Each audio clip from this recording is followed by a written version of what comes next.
Shalom pendoa setia GKBI. Dalam masa pandemi ini begitu banyak orang yang lesu, hidup dalam kepahitan dan tanpa harapan. Tuhan memanggil kita untuk menjadi penyebar semangat, agar kita dapat memberikan semangat baru kepada mereka. Mari kita membuka hati terhadap renungan firman Tuhan dalam doa. Bapa, kami terpanggil untuk memberi semangat kepada mereka yang letih lesu. Namun kami sering tak mengerti apa yang harus kami kerjakan. Hari ini kami memohon hikmat-Mu, kiranya Engkau berkenan mengajar kami melalui firman-Mu.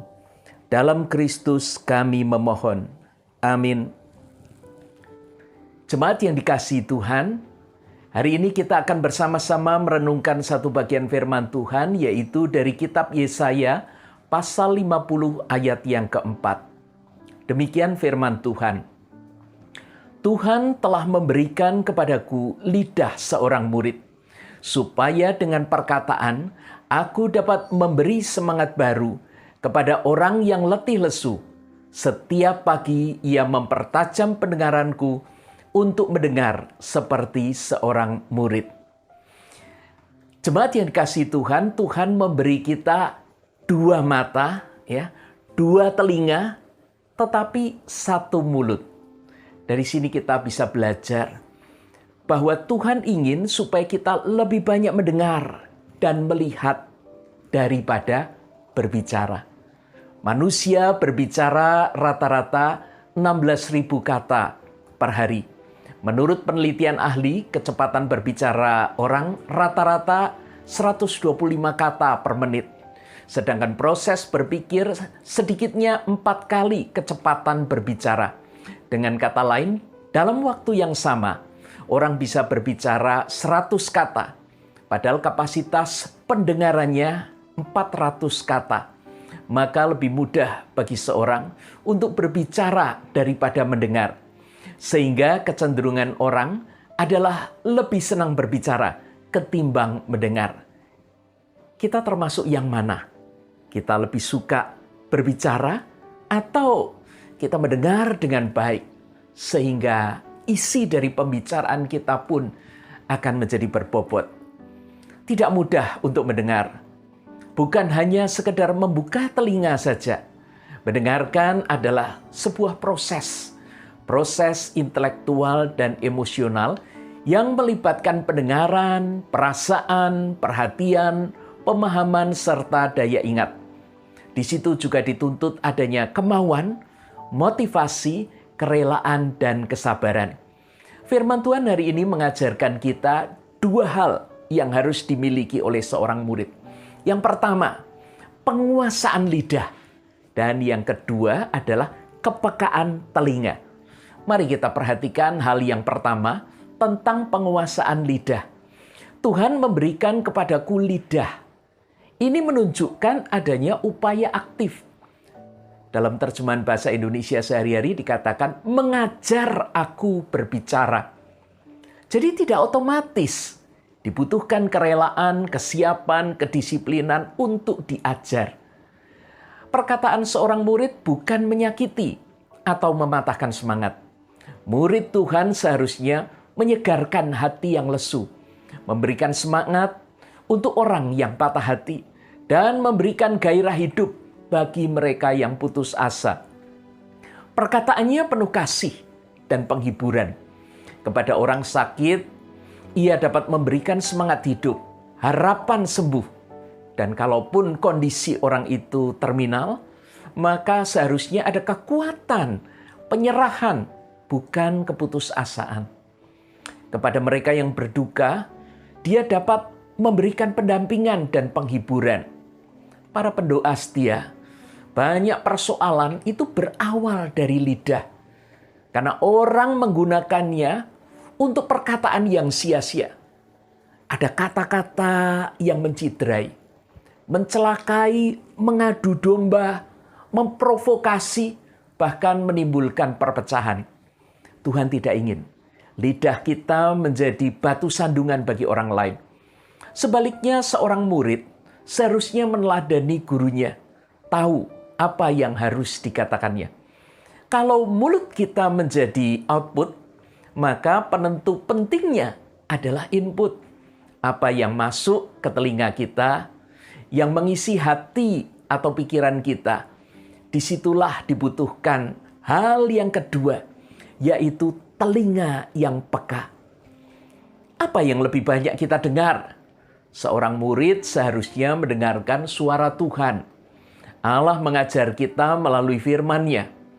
Alkitab, pengajaran atau khotbah hamba Tuhan, ya, atau karya Roh Kudus melalui peristiwa, refleksi orang-orang yang ada di sekitar kita, maka Roh Kudus menolong kita untuk memahami bahwa itu suara Tuhan.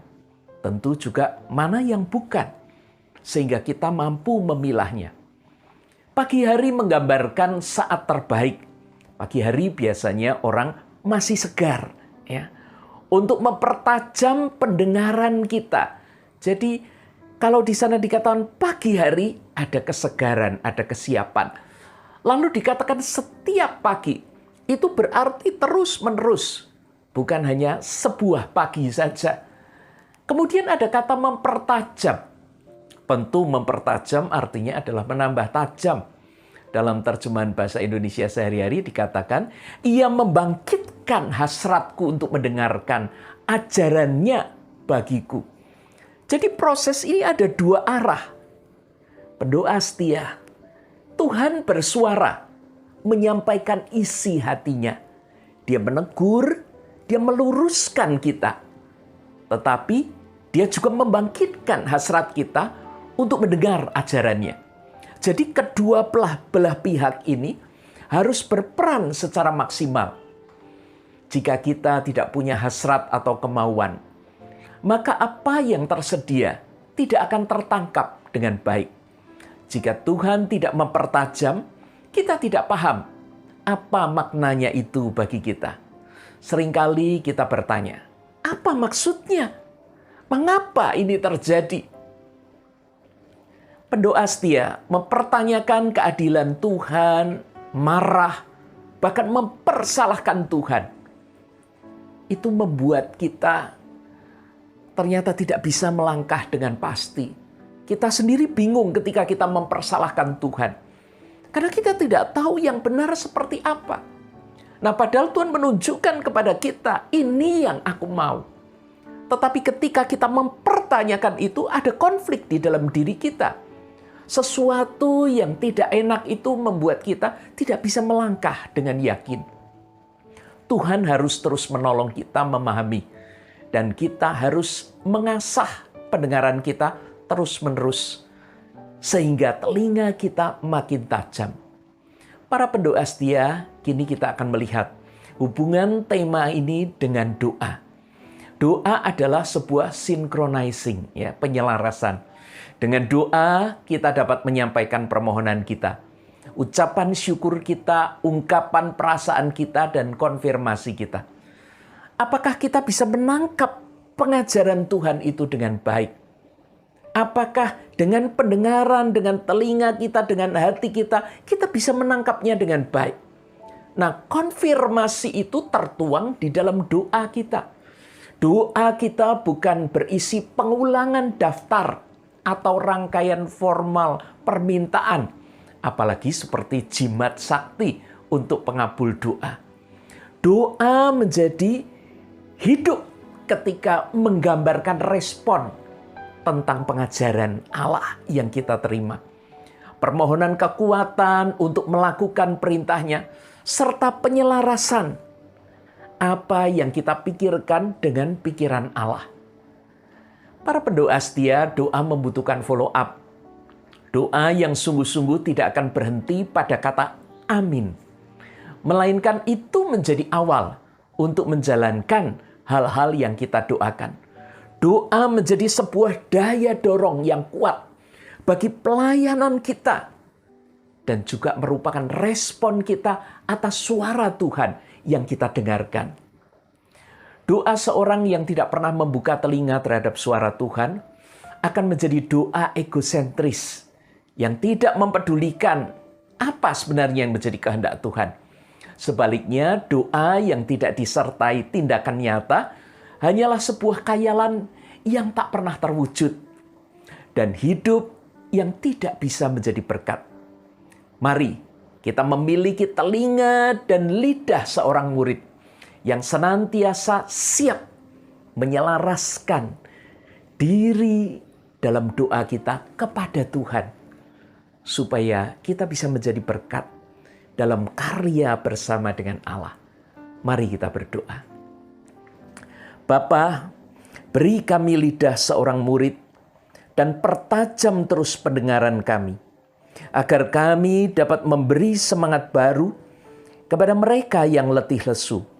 Selaraskan pemahaman dan kerinduan kami dengan rencana kehendak-Mu, agar hidup kami dapat menjadi berkat bagi sesama dalam Kristus.